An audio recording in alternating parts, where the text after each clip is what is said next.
আমি রূপাকে কখনো চিঠি লিখিনি। একবার হঠাৎ একটা চিঠি লিখতে ইচ্ছে হলো। লিখতে বসে দেখি কি লিখব ভেবেই পাচ্ছি না। অনেকবার করে একটা লাইন লিখলাম, রূপা তুমি কেমন আছো। সমস্ত পাতা জুড়ে একটি মাত্র বাক্য।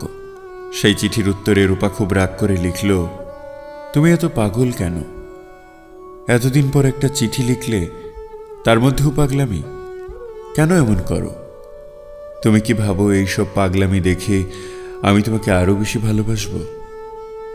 তোমার কাছে আমি হাত জোর করছি, স্বাভাবিক মানুষের মতো আচরণ করো। ওই দিন দেখলাম দুপুরের কড়া রোদে কেমন পাগলের মতো হাঁটছ, বিড়বিড় করে আবার কি সব যেন বলছো। দেখি আমার কান্না পেয়ে গেল। তোমার কি সমস্যা তুমি আমাকে বলো। আমার সমস্যার কথা রূপাকে কি আমি বলতে পারি? আমি কি বলতে পারি আমার বাবার স্বপ্ন সফল করার জন্য সারাদিন আমি পথে পথে ঘুরি, মহাপুরুষ হবার সাধনা করি? যখন খুব ক্লান্তি অনুভব করি, তখন একটা নদীর স্বপ্ন দেখি, যে নদীর জল ছুঁয়ে ছুঁয়ে একজন তরুণী ছুটে চলে যায়। একবার সে থমকে দাঁড়িয়ে তাকায় আমার দিকে, তার চোখে গভীর মায়া ও গাঢ় বিষাদ।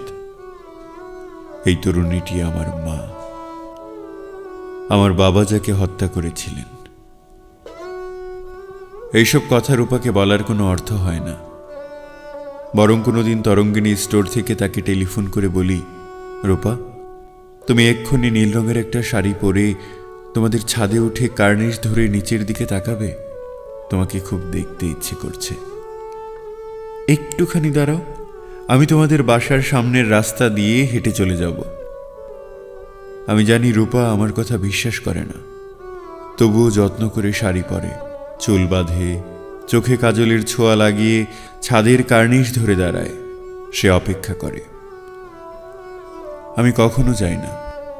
আমাকে তো আর 10টা সাধারণ ছেলের মতো হলে চলবে না, আমাকে হতে হবে অসাধারণ। আমি সারা দিন হাঁটি, আমার পথ শেষ হয় না। গন্তব্যহীন গন্তব্যে যে যাত্রা, তার তো কোনো শেষ থাকবার কথাও নয়।